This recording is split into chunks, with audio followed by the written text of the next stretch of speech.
If this story interested you, don't forget to subscribe to our channel and tell us what city you're watching from. Continuing.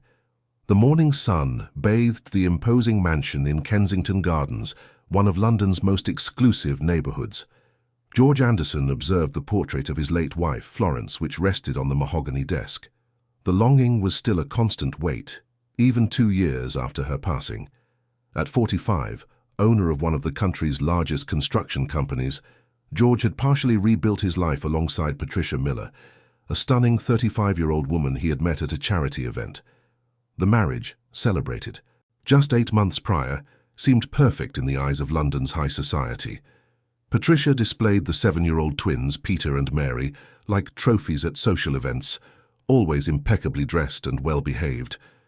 But something deeply bothered George. "Sir, coffee is served," announced Mrs. Zola, the housekeeper who had worked for the family for over a decade. "Thank you, Zola.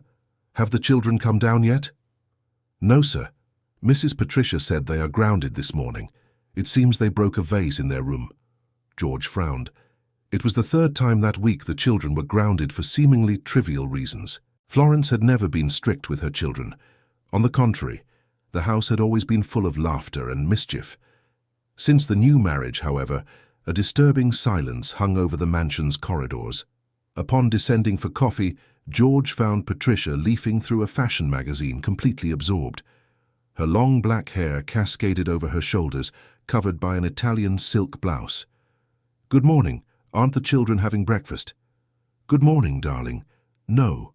They need to learn that actions have consequences. That Ming vase was a relic. But they're just children, Patricia. Accidents happen." Patricia lifted her eyes from the magazine, her gaze suddenly cold. "That's exactly why they need discipline, George. You spoiled them too much after Florence passed away." The casual mention of his late wife's name bothered him. Patricia always found ways to criticize how Florence had raised the children. That afternoon, while working in his office on the top floor of the Anderson Tower in central London, George couldn't concentrate. Images of his dejected and silent children flooded his mind. When was the last time he had heard them laugh? When was the last time Peter had challenged him to a game of football in the garden? Or Mary had asked for a story before bed? "Mr. Anderson, Mr. Charles from the development company is on the line," his secretary Lois informed him via the intercom. "Tell him I'll call back later, Lois. I need to sort out a personal matter." George picked up his phone and called his old college friend, Maurice, now a renowned private investigator. "Maurice, I need your help, but I can't explain over the phone. Can we meet at the Ritz Tea Room in half an hour?" At the traditional tea room in central London, George laid out his concerns. "I'm afraid I'm becoming paranoid, Maurice, but something isn't right. My children have changed completely. They're apathetic, scared. Patricia says it's just a phase, but—" "And you want me to investigate your wife?" Maurice asked, as direct as ever. "Not exactly. She would never let a stranger observe her at home. And the security cameras, she'd know if I checked them." George hesitated, spinning his coffee cup between his fingers. "I have an idea, but I need your help to execute it." "I'm listening." "I'm going to step away from business for a few weeks. I'll say I need to visit some construction sites in Scotland. Meanwhile, I want to observe my own home." Maurice raised his eyebrows. "How do you plan to do that?" "My gardener, Mr. Anthony, is about to retire. Patricia has already mentioned she needs to hire someone new. Could you provide me with a false identity, documents, and help me with a convincing disguise?" "Are you serious? You want to disguise yourself as a gardener in your own home? It's the only way to find out what really happens when I'm not around." Maurice sighed, recognizing the determination in his friend's eyes. "You'll need more than fake documents, George. You'll need to modify your appearance, your way of speaking, your gestures. Your wife knows you well. I'll do whatever it takes." 2 weeks later, George looked at his own reflection without recognizing himself. The grizzled beard, hair dyed with white streaks and cut differently, artificially aged and sun-tanned skin, thick-rimmed glasses, and a slight hunch, the result of hours of practice, completely transformed his appearance. "Now you are Sebastian Parker, 62 years old, a widower originally from Yorkshire, with experience in gardening on inland farms," explained Maurice, handing him a folder with documents. "The Tiway Employment Agency has already been informed. Patricia called yesterday requesting an experienced gardener. They will recommend you." That same night, while Patricia slept, George entered the children's room. Peter was huddled under the covers, even with the warmth of London. Mary firmly hugged a teddy bear, a gift from her biological mother. A tear rolled down George's face as he gently kissed his children's foreheads. "Daddy will find out what's happening," he whispered, more to himself than to the sleeping children. The next day, George officially departed for Edinburgh, where he supposedly would spend 2 weeks supervising projects. In reality, he checked into a modest hotel in an outer London borough, preparing to begin his investigation. Meanwhile, at the Anderson mansion, Patricia received a call from the employment agency. "Mrs. Miller Anderson, we've found the perfect gardener for your residence. Sebastian Parker has decades of experience and is available to start immediately." "Excellent. You can send him tomorrow for an interview. I can't stand seeing that garden neglected since old Mr. Anthony decided to retire." Little did Patricia know that in less than 24 hours, her husband would be back at the mansion, not as the powerful businessman George Anderson, but as Sebastian, a simple gardener who would witness secrets that should never come to light. Sebastian Parker, or rather George in disguise, walked through the gates of his own mansion with a racing heart. He carried a small, worn leather bag and wore simple clothes, faded denim trousers, a plaid shirt, and a straw hat to protect him from the strong London sun. As he was led to the back entrance by one of the security guards, he tried to maintain the hunched posture and slightly shuffling gait he had practiced for days. "Wait here, the lady will be with you shortly," said the guard, pointing to a wooden bench near the kitchen door. George sat down, observing his property with new eyes. Outside, the lush garden that Florence had been so proud of showed signs of neglect. The rare orchids, collected by his late wife, looked less vibrant, and the flower beds urgently needed care. The door opened, and Patricia appeared, impeccably dressed even at that hour of the morning. Her cold eyes scrutinized Sebastian from head to toe. "So you are the gardener the agency recommended?" "Yes, madam," George replied, deepening his voice and adopting a rural accent. "Sebastian Parker, at your service. Do you have experience with gardens of this size? I worked 20 years on a farm in Yorkshire, then another 15 in mansions in Hampstead Heath," George lied, repeating the story he had memorized. Patricia seemed satisfied with the answer. "The rules are simple. The garden must be impeccable. You have access only to the external areas and staff quarters. You must not, under any circumstances, interact with my stepchildren without my authorization. Understood?" "Yes, madam," George replied, feeling a pang of anger at how Patricia referred to his own children. "The housekeeper, Mrs. Zola, will show you to your room at the back and explain your routine. Your salary will be deposited monthly with no advances. Any questions?" "No, madam." "When can I start?" "Immediately. I want the front flower beds reorganized by the end of the day." With that, Patricia turned and went back inside the house, leaving a trail of expensive perfume in the air. Moments later, Mrs. Zola appeared, in her traditional impeccably pressed uniform and grey hair tied in a bun. "Come, Mr. Sebastian. I'll show you where you'll be staying." Mrs. Zola, who had worked for the family for years, showed no sign of recognition to George's relief. His disguise was working. The room assigned to Sebastian was modest but clean. A single bed, a small wardrobe, a bedside table with a simple lamp, and a window overlooking the back garden. It was surreal to be staying as an employee in his own residence. "The bathroom is shared down the hall," explained Mrs. Zola. "Breakfast is at 6, lunch at noon, and dinner at 7. We don't serve meals outside these hours." "Understood, madam. Thank you." "Mr. George, the owner of the house, is travelling on business.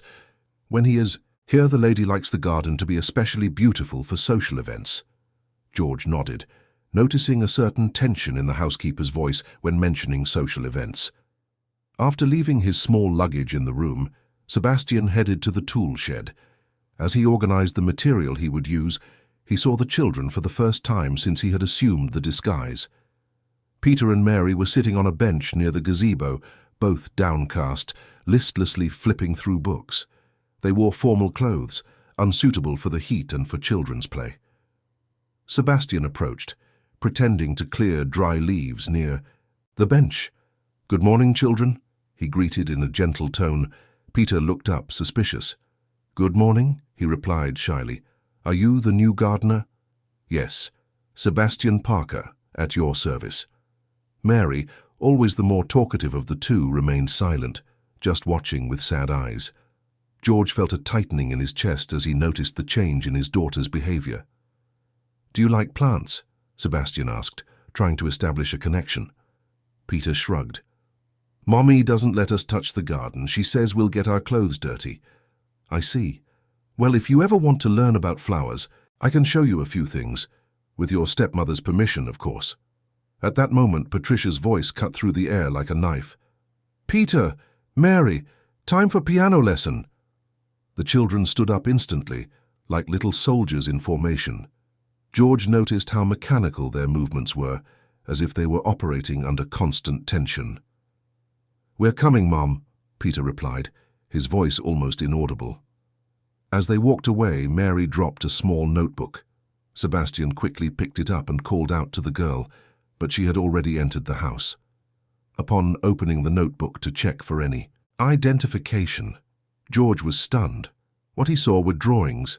Disturbing drawings that showed a tall, menacing female figure hovering over two frightened children. Putting the notebook in his pocket, he promised to return it to the girl as soon as possible. More importantly, that was the first tangible indication that his suspicions were founded. As evening fell, while finishing work in the front garden, Sebastian noticed a car arrive. A young woman of approximately 25 years old stepped out, carrying a small bag. She wore simple jeans, a white t-shirt, and had her curly hair tied in an unpretentious ponytail. "Good afternoon," she greeted with a shy smile. "Is this the Anderson family home?" "Yes, it is," Sebastian replied, leaning on his hoe. "Can I help you?" "I'm Julia Riley, the children's new private tutor. I start today." George then remembered that Patricia had mentioned before his trip hiring a tutor to reinforce the twins' studies during the school holidays. "I'm Sebastian, the gardener. I also started today." Julia smiled, her brown eyes lighting up. There was a genuine kindness on her face that contrasted with the oppressive atmosphere of the mansion. Two newcomers on the same day. "I hope we adapt well," she said, extending her hand. George shook the young woman's hand, feeling a strange sense of comfort in that brief human contact. "The main entrance is over there," he indicated, "but for us staff, it's better to use the back door." "Thanks for the tip." Julia headed for the service entrance, and Sebastian returned to his work, watching her out of the corner of his eye. There was something about that young woman that conveyed honesty and candor, qualities increasingly rare in that environment. During dinner in the staff kitchen, Sebastian discovered more about Julia. A recent pedagogy graduate from UCL, she had been recommended by an agency specializing in private tutors for high-net-worth families. "The lady of the house seems demanding," Julia commented, choosing her words carefully. Mrs. Zola, who was serving the soup, exchanged meaningful glances with the cook. "Mrs. Patricia likes things her way," the housekeeper replied diplomatically, "especially when it comes to the children." "How are the little ones?" Julia asked. "They are good children," Mrs. Zola replied with a sigh. "Ever since their mother, ever since Mr. George's first wife left us, they've changed a lot. And after the new marriage, well..." The housekeeper stopped herself as if she had said too much. Sebastian kept his eyes fixed on his plate, feigning disinterest in the conversation, but absorbing every word. Later, upon returning to his room, Sebastian passed by the corridor leading to the children's bedrooms. He stopped when he heard muffled sounds of crying. Silently approaching the half-open door, he saw Julia sitting on the edge of Mary's bed, comforting the sobbing girl. "I can't do the math exercises," Mary cried.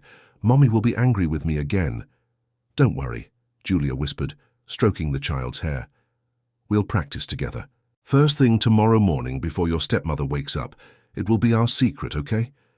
Mary nodded, wiping away her tears. "Promise you won't tell her I cried." I promise. Now try to get some sleep." George silently stepped away, a lump in his throat. In just one day of observation, his worst suspicions were beginning to be confirmed, but he needed more proof, concrete evidence about Patricia's behavior. And, by all indications, he had just found an unexpected ally in Julia, even if she didn't know it yet. Lying on his narrow bed, Sebastian planned his next steps, as he listened to the distant sound of a party on a yacht on the River Thames. Outside, London continued its normal life, while within those walls of marble and privilege, a silent drama unfolded, a drama he was determined to interrupt, whatever the cost. A week had passed since Sebastian began working at the mansion. The garden already showed signs of recovery under his care, with the flower beds reorganized and the plants precisely pruned. But it wasn't the only transformation underway at the Anderson estate. George, behind his disguise, was daily collecting evidence of Patricia's abusive behavior. On Wednesday morning, while watering the ferns near the music room window, Sebastian witnessed Patricia reprimanding Peter during his piano lesson. "How many times do I have to repeat myself?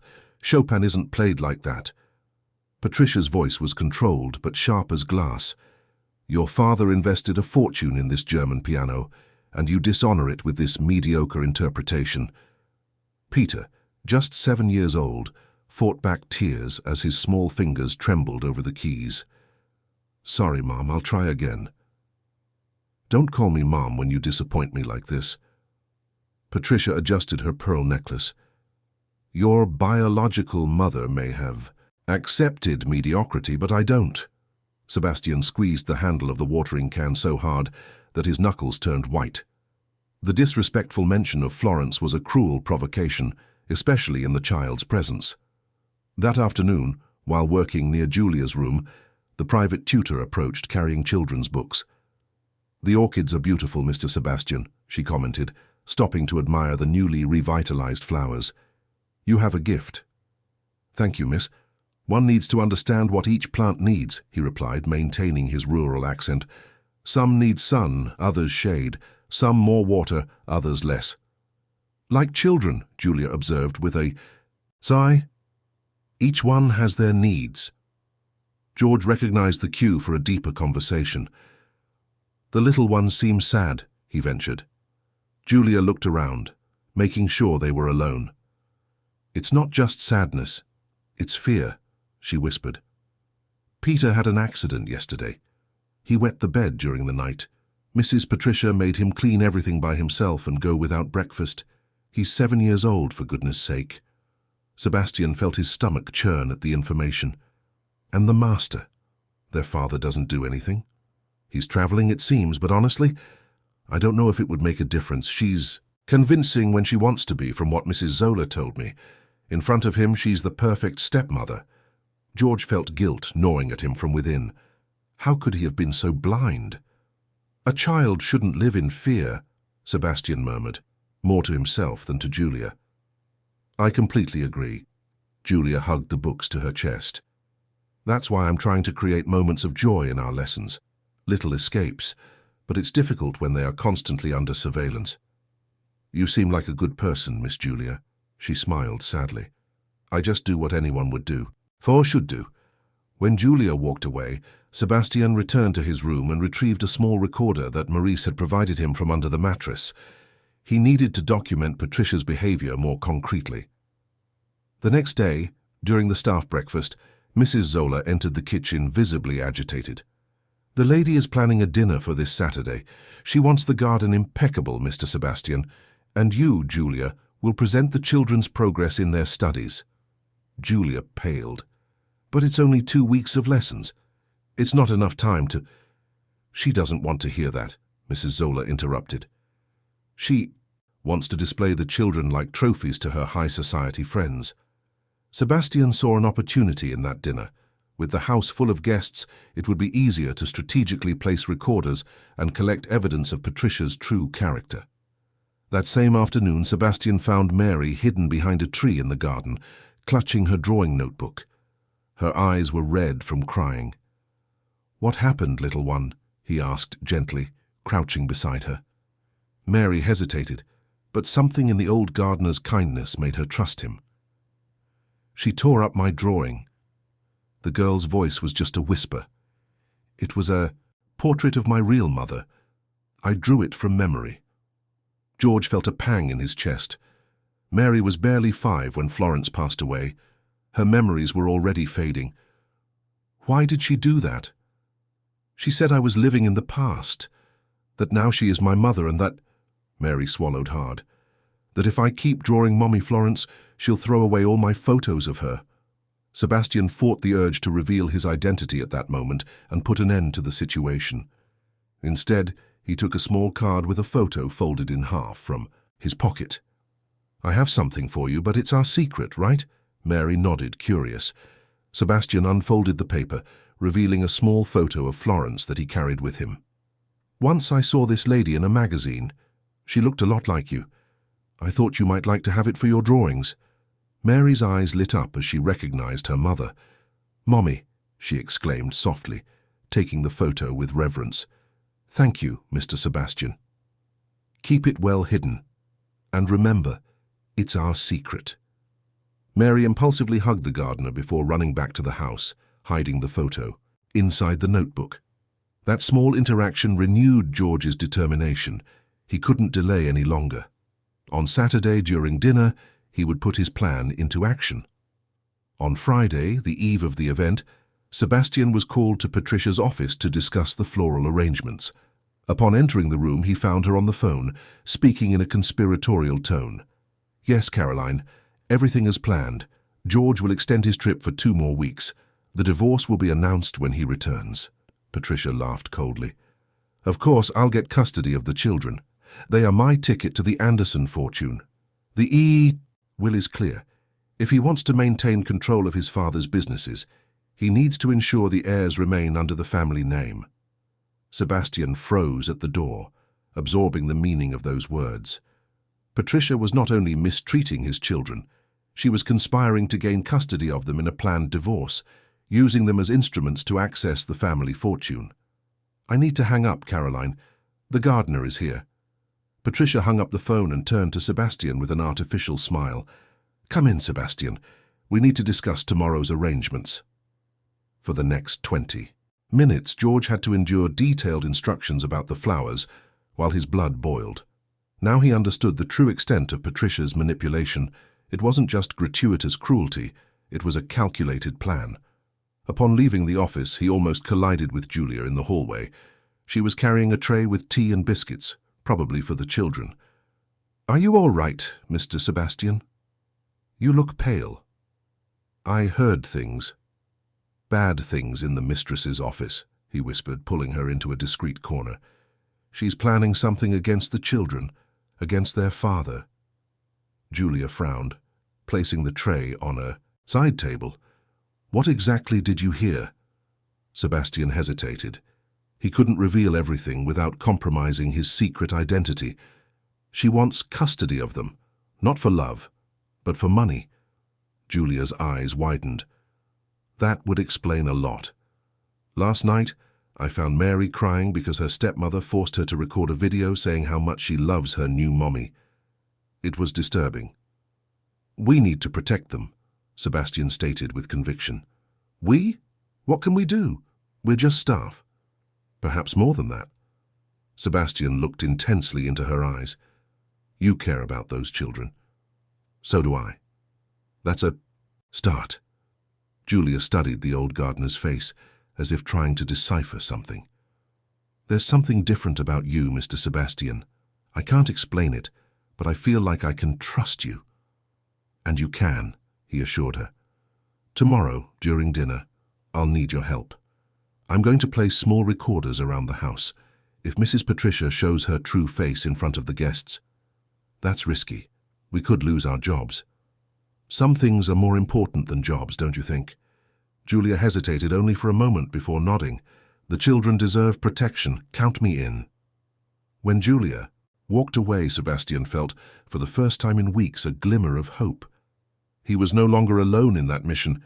He had an ally who, unknowingly, was helping a desperate father save his own children.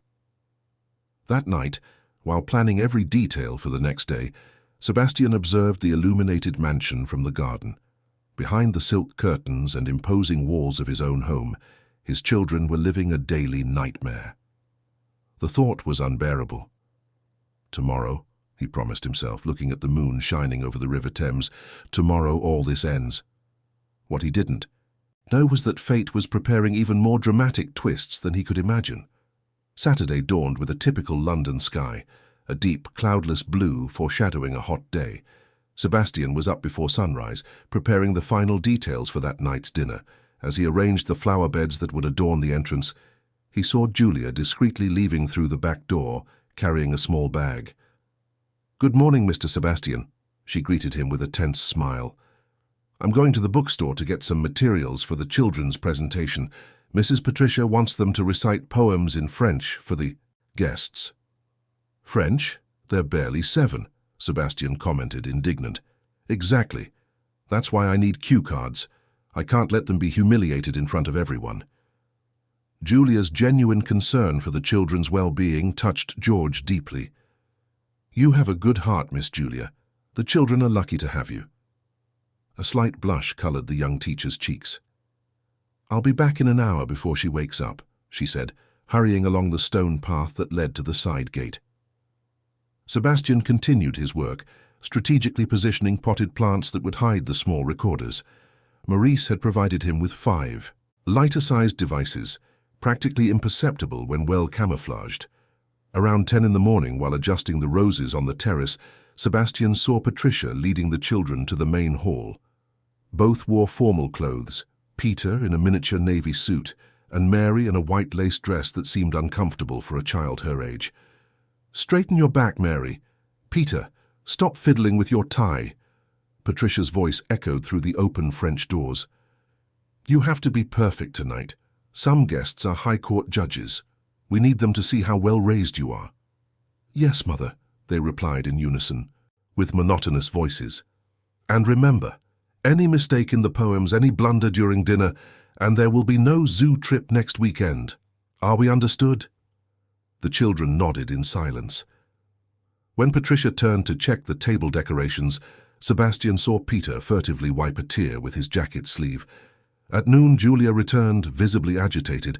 She sought Sebastian in the garden and, making sure they were alone, whispered, "We need to talk.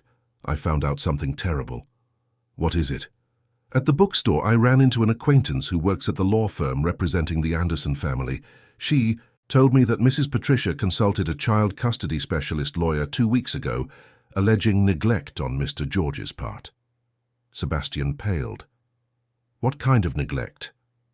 "She's building a case, claiming he prioritizes business over the children, is rarely present, and that the little ones feel abandoned. Worse still, she's documenting concerning behaviors in the children, which, according to her, are the result of paternal absence. Behaviors she herself provokes," Sebastian concluded, feeling his blood boil. "Exactly, it's an elaborate trap. And there's more. She intends to demand millions in compensation for the emotional alienation the children would suffer if their father tried to separate them from her after the divorce. The strategy was diabolical in its complexity. Patricia was not only mistreating George's children, but was creating a legal scenario to hold him responsible for the children's suffering, thus securing a fortune in compensation. "How can someone be so calculating?" Sebastian murmured, more to himself than to Julia. "I still don't understand why you're so involved in all this," Julia observed, studying him with inquisitive eyes. "It's more than just compassion, isn't it?" Sebastian looked away, feeling he was close to revealing his secret. "I have grandchildren the age." "Of those children," he improvised, "seeing any child suffer reminds me of them." Julia seemed to accept the explanation, albeit with a shadow of doubt in her eyes. "Well, does the plan for tonight still stand?" she asked. "More than ever. I'll position the recorders before the guests arrive. I need you to create a distraction when I give the signal." As the afternoon progressed, the mansion transformed for the party. Extra staff were hired to serve guests, florists delivered sophisticated arrangements, and a catering team set up in the main kitchen. Amidst the organized chaos, Sebastian moved discreetly, positioning the recording devices, one under the main table, another behind a vase in the entrance hall, a third in the library where digestives would be served after dinner, and the last two in the corridors leading to the children's rooms. Around 6 o'clock, as Sebastian was finishing the arrangements on the terrace, he saw Mrs. Zola hurrying out of the children's wing, carrying stained sheets. Her face was tense. "What happened, Mrs. Zola?" he asked, intercepting her in the back corridor. "Little Peter had an accident again. He's terrified, because his stepmother threatened to expose him to the guests if he doesn't stop with this spoiled child nonsense, as she puts it." The housekeeper sighed heavily. 30 years working in family homes, and I've never seen a woman so cold towards children. And the girl, Mary, is hiding in her room. Mrs. Patricia reprimanded her for not being able to correctly pronounce one of the French verses. She said she's going to make her recite it in front of everyone anyway, so she learns from the humiliation. Sebastian felt his stomach churn. "That's cruelty, Mrs. Zola." The housekeeper looked around, making sure no one heard them. "Something strange is happening in this house, Mr. Sebastian. Last night I overheard Mrs. Patricia on the phone, talking about how the Anderson assets would be re-evaluated after the divorce, and how she would ensure her fair share. I'm not educated, but I know greed when I see it. Have you tried to warn the master, Mr. George?" Mrs. Zola lowered her eyes. "I've tried to hint a few times when he called, but she's always nearby, monitoring conversations, and now, with him traveling so much—" She shook her head. "The children are practically left to their own devices." George felt the weight of guilt grow even heavier. How could he have been so blind? At 7 o'clock, the first guests began to arrive. Luxurious cars pulled up to the circular entrance of the mansion, dropping off important businessmen, judges, politicians, and their elegant wives. Patricia, stunning in a high-fashion red dress, welcomed everyone with her practiced charm as the perfect hostess. Sebastian, now dressed in a more formal uniform to serve at the party, watched everything carefully. He saw when Patricia introduced the children to the guests, both with rehearsed smiles and dull eyes. Peter trembled slightly, and Mary kept her hands clasped together, her small knuckles white with tension. During the cocktail hour in the garden, Sebastian discreetly approached Julia, who was circulating among the guests, wearing a simple but elegant dress, borrowed from Mrs. Zola for the occasion. "Everything is prepared," he murmured, while pretending to offer canapes. "The recorders are positioned. We just need to ensure she reveals her true self." "How will we do that?" "The children. She loses control when they make mistakes. We need to—" Sebastian stopped himself when he saw one of the guests approaching. "The arrangements are magnificent," commented the man, a middle-aged businessman, whom George recognized as one of his partners. "The previous gardener didn't have half your talent." "Thank you, sir," Sebastian replied, bowing slightly. The businessman moved away, and Julia quickly whispered, "The children's presentation will be right after dinner in the music room. It's our best chance." Sebastian nodded and resumed circulating among the guests. While serving drinks, he noticed something disturbing. Patricia was deliberately showing off the children to a man in a grey suit, whom George recognized as an influential family court judge. "They are so well behaved," Patricia said, stroking Peter's hair with feigned affection. "Of course they miss their father, but I try to compensate for his constant absence." The judge nodded sympathetically, clearly impressed by the devoted stepmother. "Your dedication is admirable, Mrs. Anderson, especially considering they are not your biological children." "They are as if they were my own," she replied, with a calculated tear in the corner of her eye. "Sometimes I wonder if their father realizes how lucky he is. So many trips, so many commitments. Children need stability." Sebastian gritted his teeth, realizing the maneuver. Patricia was planting seeds for her plan, creating witnesses who would later confirm her version of events. Dinner proceeded with the expected pomp of a high society event. Sebastian and other staff served the elaborate dishes while guests discussed politics, business, and the latest social scandals. The children, sitting next to Patricia, barely touched their food, focused on maintaining their posture and not making mistakes. It was then that Mary, trying to reach her glass of water, accidentally knocked it over, wetting the imported linen tablecloth. A momentary silence fell over the table. "I'm sorry," the terrified girl whispered. Patricia's eyes flashed, but her smile remained intact. There were still guests present. "It was nothing, darling," she replied with false sweetness, while her hand squeezed the girl's arm under the table hard enough to leave marks. Accidents happen. Sebastian, who was passing behind them at that moment, saw everything. The contrast between the public smile and the private cruelty was nauseating. After dinner, guests were led to the music room for the children's presentation. The moment Sebastian and Julia had planned had finally arrived. "Ladies and gentlemen," Patricia announced, positioning the children in front of the grand piano, "Peter and Mary have prepared something special for you tonight with the help of their tutor." Julia stepped forward, discreetly distributing cue cards to the children. "They will recite verses by Victor Hugo in French," Patricia continued, looking challengingly at Mary. The girl began to recite, her voice small and trembling. The first few lines went well, but soon she hesitated, forgetting the next line. Peter tried to help her, whispering, but also got confused. Panic took over the children's faces as the guests waited, some with understanding smiles, others with polite impatience. It was then that Sebastian, executing the agreed-upon plan, accidentally dropped a tray with champagne glasses. The crash and clinking of breaking crystal created the perfect distraction. As everyone turned to see what had happened, Julia took the opportunity to quickly whisper the next lines to the children. "1,000 pardons!" exclaimed Sebastian, feigning consternation. Patricia shot him a furious glare before turning back to the guests with a forced smile. "I apologize for the incident. Please, the children will continue now." Peter and Mary, with Julia's discreet help, managed to finish the recitation. The applause was polite, and Patricia seemed satisfied with the impression created, that of a dedicated stepmother presenting talented and well-behaved children. But Sebastian knew that the night was just beginning. The real drama was yet to come, and he was prepared to capture every word, every gesture, that would reveal the true face of Patricia Miller Anderson.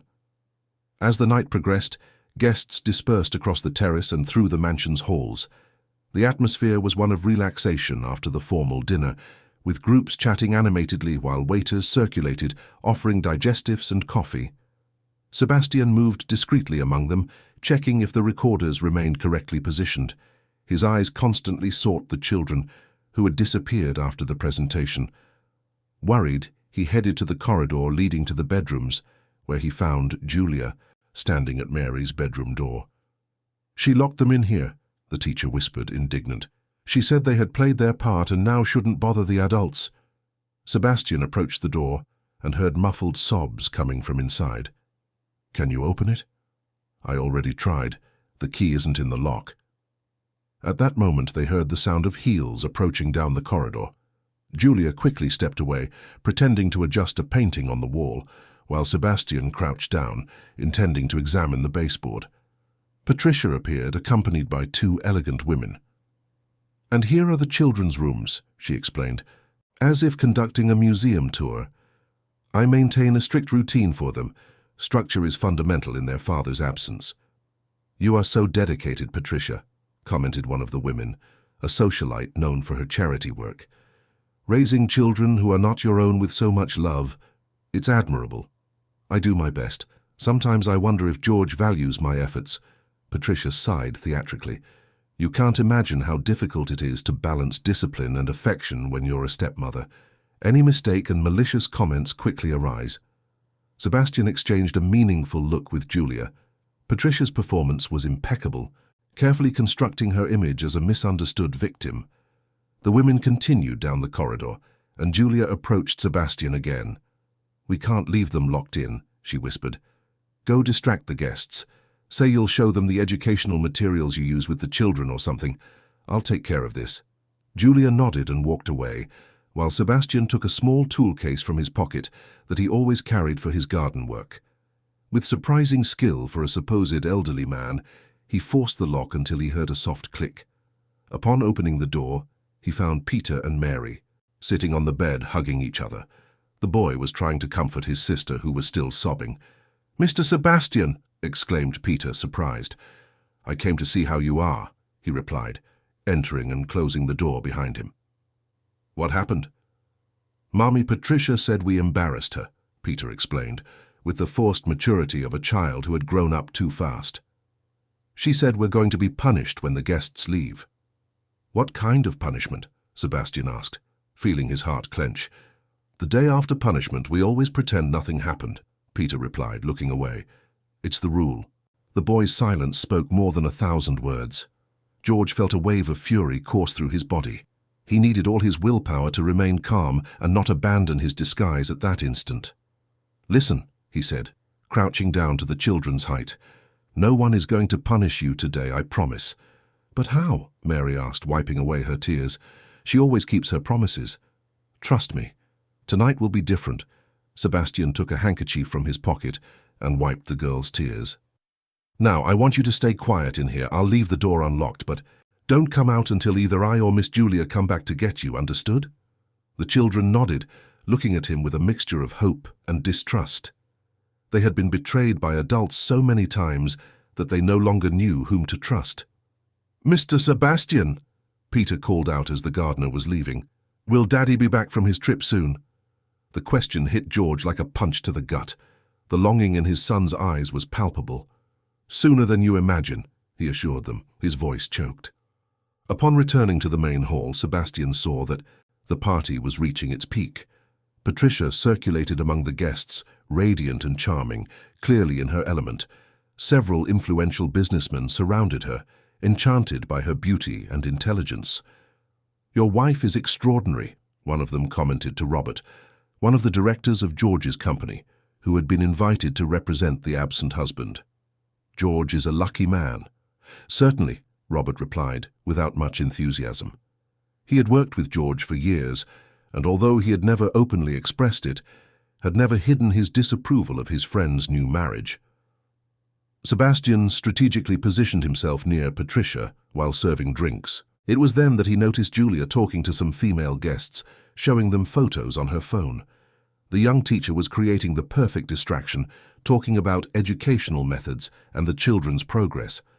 A few meters away, Sebastian overheard a conversation between Patricia and a lawyer known for millionaire divorce cases.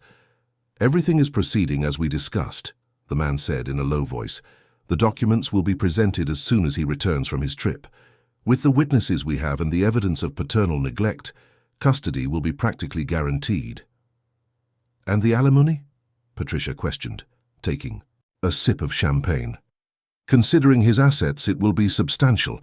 Furthermore, with the argument of emotional compensation for the children's separation from the maternal figure, we can significantly increase the amount of the settlement." Patricia's smile was that of a predator who had just cornered her prey. "Perfect. He has no idea what awaits him." Sebastian walked away, feeling nauseous. The conversation had been captured by the recorder positioned on the side table, but it wasn't yet enough evidence. He needed something more damning, something that would reveal Patricia's true nature regarding the children. Around midnight, as the first guests began to say their goodbyes, an unexpected incident created the opportunity Sebastian was waiting for. Robert, the company director and George's friend, approached Patricia with a serious expression. "Patricia, I'd like to see the children before I go. George asked me to check on them." Patricia's smile faltered for an instant. "They're asleep, Robert. It would be a shame to wake them." "George insisted," he replied firmly. "He said they miss him and asked me to bring detailed news." Patricia looked around, calculating the situation. Several guests were still present, and a direct refusal would seem suspicious. "Of course, how careless of me. Let's go see them together." Sebastian discreetly followed them down the corridor, along with some other guests who, curious, wanted to accompany the visit to the adorable Anderson children. Upon opening the bedroom door, Patricia froze. The bed was empty. "Where are they?" Robert asked, frowning. At that moment, children's voices were heard coming from the next room, the room that had belonged to Florence, the children's late mother, and that Patricia had transformed into her personal closet. The room had been forbidden to Peter and Mary since the new marriage. Patricia stormed across the corridor like a fury, violently opening the closet door. Inside, Peter and Mary were sitting on the floor in front of an open box containing photographs and belongings of Florence. "What do you think you're doing?" Patricia shrieked, momentarily forgetting the guests behind her. "I forbade you from coming in here, forbade you." The children cowered, terrified. Mary held a photograph of their biological mother, and Peter had a small sapphire brooch that had belonged to Florence in his hands. "We just wanted to see Mommy's things," Peter explained in a trembling voice. "We miss her." "Your mother is dead. Dead. When will you understand that?" Patricia's voice rose dangerously, laden with venom. "I am your mother now. I'm the one who takes care of you while your father is too busy to even call." Robert and the other guests watched the scene, paralyzed by shock. Patricia's transformation was terrifying, from the elegant hostess to an out-of-control woman in a matter of seconds. "Patricia, calm down," Robert intervened, trying to pull her away from the children. "They are just memories of their mother." "Don't interfere," she screamed, pushing him away. "These children need to learn that there are consequences for disobedience."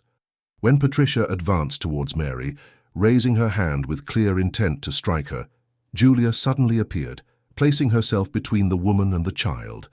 "No!" exclaimed the teacher, protecting Mary with her own body. The slap intended for the girl hit Julia's face with enough force to leave a red mark. An astonished silence filled the room.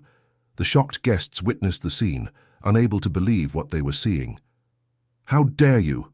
Patricia stammered, suddenly aware of the audience. "You will not hurt these children," Julia declared, her cheek stinging, but her gaze firm. "Not in front of me." Patricia looked around, noticing the horror in the guests' eyes. Her carefully constructed castle of lies began to crumble. "You don't understand," she tried to explain, forcing a smile. "The children have disciplinary problems. Sometimes one needs to be firm." "Firm?" questioned one of the women who had previously praised her. "You were going to hit a child for looking at photos of her deceased mother." "It's not what it seems," Patricia insisted, her social veneer rapidly dissolving. It was at this crucial moment that Sebastian stepped forward. Not as the hunched old gardener, but upright, with his shoulders back and a presence that immediately drew everyone's attention. "It's exactly what it seems," he declared, his voice now without the forced accent, clear and authoritative, the voice of George Anderson. "And I have proof that this has been happening for months." In a deliberate gesture, he brought his hands to his face and removed the fake beard, then his glasses, and finally straightened his posture completely. A murmur of astonishment swept through those present as they recognized the owner of the house. "Daddy!" exclaimed Peter and Mary in unison, with expressions of awe and joy. Patricia looked as if she had seen a ghost. Her face, previously contorted with rage, was now ashen white. "George? But you were traveling. How?" "Surprise, darling," he replied with a cold smile. "It seems I arrived just in time to see your true face." The revelation caused a stir among the guests. Robert was the first to recover from the shock, approaching his friend with a look of understanding. He had been the only one to know about the plan from the beginning. The children ran to their father, clinging to his legs as if they feared he might disappear again. George knelt down and hugged them tightly, tears streaming down his undisguised face. "It's all right now," he whispered. "Daddy's here, and I'm not going anywhere." Julia remained motionless, her hand still on her struck face, looking at Sebastian, now George, with an expression of complete disbelief. The entire situation finally made sense. The gardener's excessive interest in the children, his detailed knowledge of the house, his determination to protect the little ones. Meanwhile, Patricia, realizing the magnitude of the disaster, attempted one last desperate move. "This is absurd. You disguised yourself to spy on me. That's illegal. I'll sue you for invasion of privacy." "You can try," George replied calmly, taking the small recorders from his pocket. "But first, I think everyone here would like to hear what you say when you think no one important is listening." The silence that followed George's revelation was dense, almost palpable. The guests, previously animated by the elegant party, now witnessed in astonishment the unfolding of a drama no one could have predicted. Patricia remained motionless, her face oscillating between expressions of shock, anger, and finally, a calculated composure. "George, darling, this is a misunderstanding," she tried, her voice suddenly sweet and conciliatory. "You arrived at an inopportune moment. The children disobeyed me and I just—" "Enough lies," George interrupted, his voice firm but controlled. Pressing a button on the small recorder, he allowed Patricia's words to echo through the silent room. "The children are my ticket to the Anderson fortune. The will is clear. If he wants to maintain control of his father's businesses, he needs to ensure the heirs remain under the family name." Other recordings followed. Patricia humiliating the children when she thought she was alone, planning the divorce with her friend. Caroline discussing legal strategies to maximize the settlement, and even instructing Peter and Mary to say they missed their father when in front of specific witnesses. With each new revelation, Patricia's face hardened further. When the recordings ended, she looked around and realized there was no longer an escape. Her carefully constructed facade had completely crumbled. "You can't prove anything," she challenged in a last effort. "These recordings were obtained illegally. No judge will accept them." "Perhaps," George agreed, "but I don't need them in court. What I needed was the truth, for myself, for our friends, and especially for my children." Turning to the still present guests, George continued, "I apologize for the unexpected spectacle.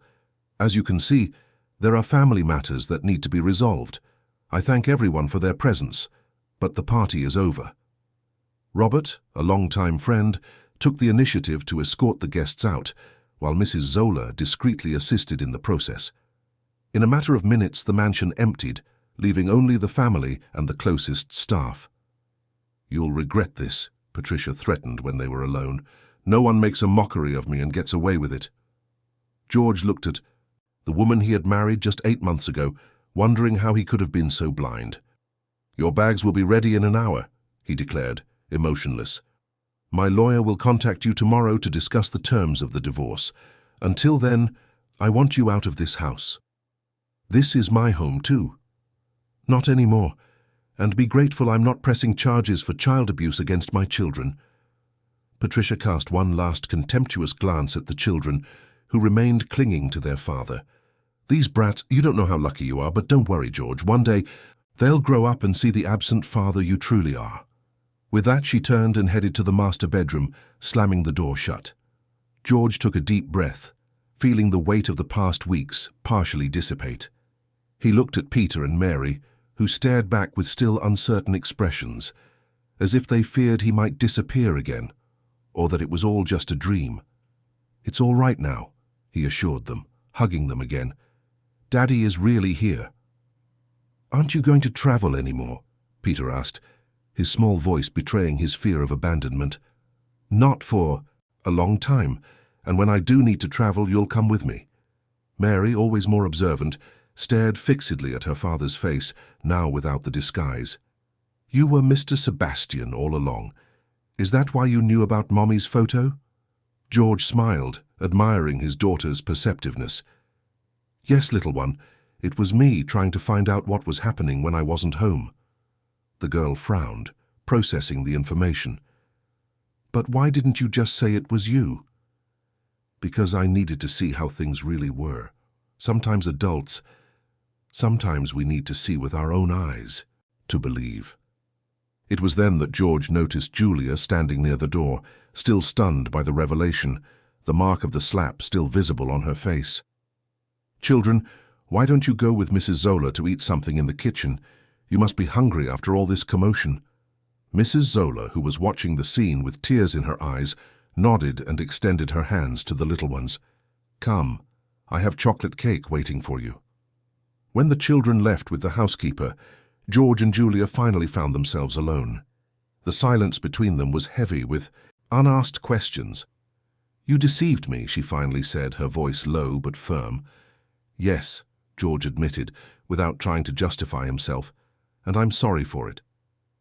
"Why didn't you trust me? Why didn't you tell me the truth?" "At first, I didn't trust anyone. Later it became more complicated to confess the lie." Julia gently touched the mark on her face, and George approached, concerned. "We need to put some ice on that. Let's go to the kitchen." She allowed him to guide her. In the kitchen, the children were already devouring the promised cake with an enthusiasm they hadn't shown in a long time. George prepared an ice pack and handed it to Julia. "Thank you," she murmured, applying the ice to her cheek. "Not just for this, but for finally doing something." "I should be thanking you," he replied. "You protected my children when I couldn't. You literally placed yourself between them and danger." Julia shrugged, as if her act of courage was the most natural thing in the world. Any decent person would do the same. "No, Julia, not just anyone. You risked your job, your safety. That takes a special kind of courage." And, an hour later, as promised, Patricia's bags were in the entrance hall. She descended the stairs wearing an elegant travel outfit, as if merely heading out for a social engagement, not being expelled from the house she had planned to claim for herself. "This isn't over," she declared, as the driver loaded her luggage into the car. "For me, it ended the moment you raised your hand to my daughter," George replied calmly. "Goodbye, Patricia." When the car finally disappeared through the mansion gates, George felt as if an enormous weight had been lifted from his shoulders. He went back inside, where the children waited for him in the living room, still wary, as if they feared the newly won peace might evaporate at any moment. "And now, Daddy?"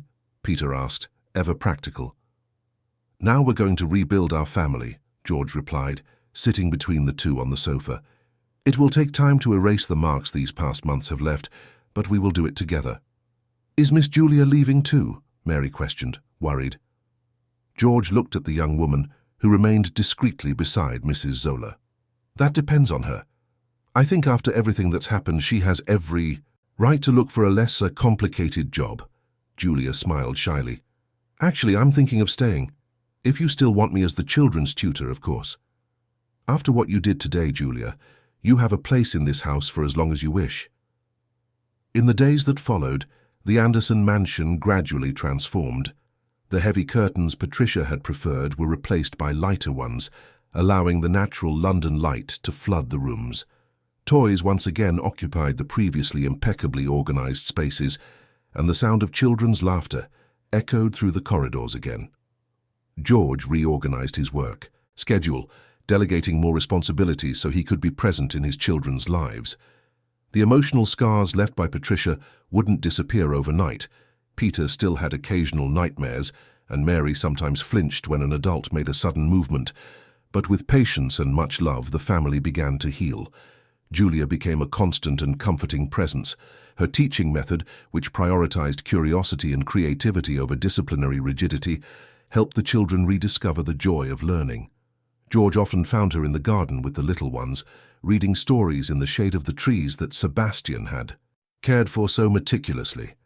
On a particularly beautiful afternoon, about a month after the events of that fateful night, George watched from the terrace as Julia taught the twins to plant sunflower seeds. "These will be your flowers," she explained, helping them cover the seeds with soil. "You planted them, you will watch them grow." "Will they grow taller than us?" Peter asked, fascinated. "Much taller. Sunflowers can grow taller than an adult." "Like Daddy when he was Mr. Sebastian," Mary laughed, referring to the disguise that, surprisingly, had become a family inside joke.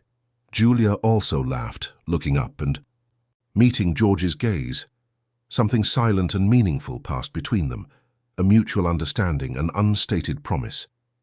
Later that day, when the children were already in bed, George found Julia on the veranda, watching the stars over the River Thames. "Did the children sleep well?" she asked as he approached. "Like angels. Peter hasn't had nightmares for 3 nights in a row." "That's a victory. One of many, thanks to you." Julia turned to face him, the London moonlight softening her features even more. "It wasn't me, it was themselves and you. They are resilient children." "As are you," George observed. "I never properly thanked you for everything you did." "There's nothing to thank me for, I just did what any decent person would do," he completed, smiling. "But we both know that's not true.